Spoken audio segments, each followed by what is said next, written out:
নিজের ও সম্পদের সুরক্ষার জন্য লাইসেন্স করা আগ্নেয়াস্ত্র কিনেছিল টেনেসি অঙ্গরাজ্যের মেমফিস শহরের ওই বাসিন্দা, কিন্তু সেই অস্ত্রের গুলিতেই আহত হলেন তিনি। অবাক করা বিষয় হলো, গুলিটি ছুঁড়েছে তার পোষা কুকুর। দ্য গার্ডিয়ান এক প্রতিবেদনে জানায়, পুরো ঘটনাটি কাকতালীয়।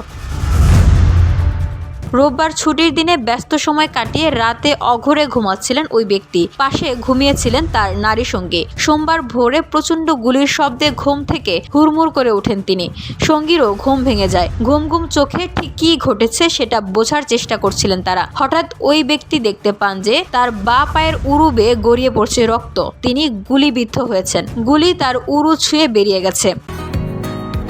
বসুন্ধরা, উত্তরা, বনশ্রী, কুড়িল ও বাড্ডা সহ রাজধানীর বিভিন্ন স্থানে অভিজাত ও অত্যাধুনিক মানের ফ্ল্যাট কেনার এক নির্ভরযোগ্য প্রতিষ্ঠান প্লেজেন্ট প্রপার্টিজ লিমিটেড।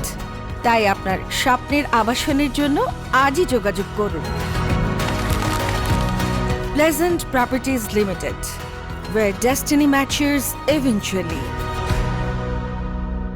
স্থানীয় সময় বুধবার পুলিশ বলেছে, ওই ব্যক্তি বিছানায় একটি লোডেড বন্দুক নিয়ে ঘুমিয়েছিলেন। তার 1 বছরের পোষা কুকুরটি বিছানায় লাফালাফি করার সময় কোনোভাবে সেটির থাবা বন্দুকের ট্রিগারে আটকে যায়। কুকুরটি পা ছাড়াতে গিয়ে লাফালাফি করলে ট্রিগারের চাপ লেগে গুলি বেরিয়ে যায়। প্রাণে বেঁচে গেলেও ওই ব্যক্তিকে হাসপাতালে নিয়ে চিকিৎসা নিতে হয়েছে। তার কুকুরটির নাম ওরেও। যুক্তরাষ্ট্রে প্রায়ই বন্দুক হামলার ঘটনা ঘটলেও প্রাণীর গুলিতে মানুষ হতাহত হওয়ার ঘটনা বিরল।